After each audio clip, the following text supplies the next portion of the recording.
जैसे जैसे पंजाब हरियाणा की सीमाओं पर किसान आंदोलन आग उगल रहा है, वैसे वैसे हरियाणा में भी किसान संगठन इस किसान आंदोलन का समर्थन करते हुए नजर आ रहे हैं। जींद खनौरी बॉर्डर पर युवा किसान शुभकरण की मौत के बाद हरियाणा के किसान संगठन भी किसान आंदोलन के समर्थन में नजर आ रहे हैं और किसान नेता गुरनाम सिंह के आह्वान के बाद हरियाणा में दोपहर 12 बजे से लेकर 3 बजे तक सड़कों को जाम करने का आह्वान कर रखा है। सोनीपत में भी किसान नेता गुरनाम सिंह चंडोनी के आह्वान पर सोनीपत के गांव मुंडलाना में किसान नेताओं के साथ किसानों ने पानीपत रोहतक नेशनल हाईवे पर जाम लगा दिया। इस दौरान उन्होंने सरकार पर जमकर अपनी भड़ास भी निकाली और सरकार को चेताया कि अगर सरकार ने उनकी मांगे नहीं मानी तो आगे और कड़े कदम उठाए जा सकते हैं।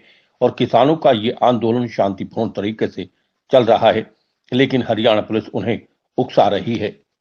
देखिए, किसानों के साथ बड़ा सरकार ने अन्याय किया है। उस अन्याय के विरोध में आज पूरे हरियाणा प्रदेश में हर जिला क्षेत्र में रोड जाम है, एक जगह या दो जगह। और सोनीपत में ये जो नेशनल हाईवे है रोहतक पानीपत रोड में है, इस पे यहाँ के किसानों ने, पूरे सोनीपत जिले के किसानों ने यहाँ जाम लगाया है। और हमारा जाम लगाने का मकसद जनता को परेशान करने का नहीं है, अपनी बात मनवाने के लिए है। सरकार तक हमारी बात पहुँच जाए। किसानों के साथ सरेआम ऐसे गोलियाँ चलाई जा रही हैं, इसके विरोध में ये जाम लगाया गया है। तो कब तक रहेगा ये जाम 2 घंटे का है, सांकेतिक है। 12 बजे से 2 बजे तक रहेगा।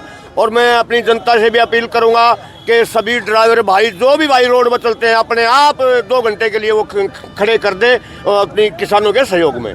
ये जो खनौरी बॉर्डर के ऊपर कल पुलिस ने बेरहमी से सीधे गोली मार करके हमारे किसानों को मौत के घाट उतार दिया है।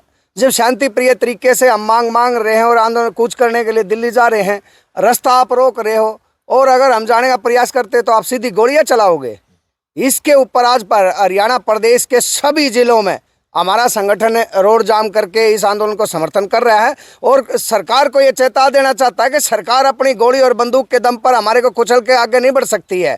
हमारी जायज़ मांग है, इनका समाधान निकालने के लिए टेबल पर बैठिए। और इस तरह से अगर आप गोली चलाओगे तो हम रोडों को जाम बंद करके, रोड जाम करके सरकार के नाक की फांस बनाने का काम कर देंगे हम। सरकार अगर उसके बावजूद भी नहीं मांगती है तो कल हमारी एक बहुत बड़ी मीटिंग फिर बुलाई गई है।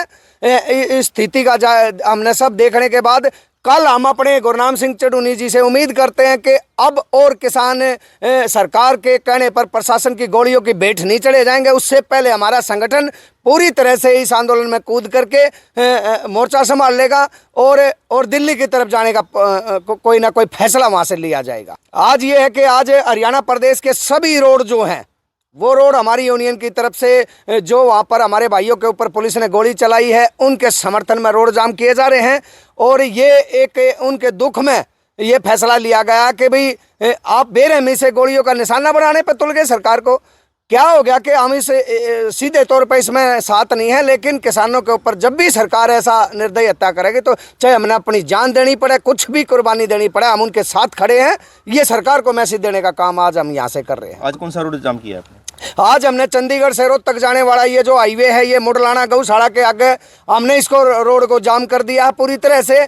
और सरकार को ये कह दिया कि अगर ज़्यादा आनाकानी करेगी, ज़्यादा दबाव देने की कोशिश करेगी तो हम अपने साथियों को कह करके पूरे हरियाणा को और इस जिले को ब्लॉक करने का काम कर देंगे। सरकार गलत फहमी में ना रहे। सरकार ने गन्ने का अब पिछले दिनों हम हर जगह पर गन्ने की मांग को लेकर के प्रदर्शन कर रहे थे, जब मात्र 8 रुपये बढ़ाए थे और खट्टर साहब ने कहा था कि मैं अगले साल का भी बढ़ाऊंगा। ये कहीं ना कहीं लागत को देखते हुए, जो किसानों की लागत है उसको देखते हुए किसानों ऊँट के मुंह में जीरा देने वाली बात है। 450 रुपये 450 रुपये प्रति क्विंटल अगर दिया जाता है तो भी किसान की भरपाई नहीं होती है।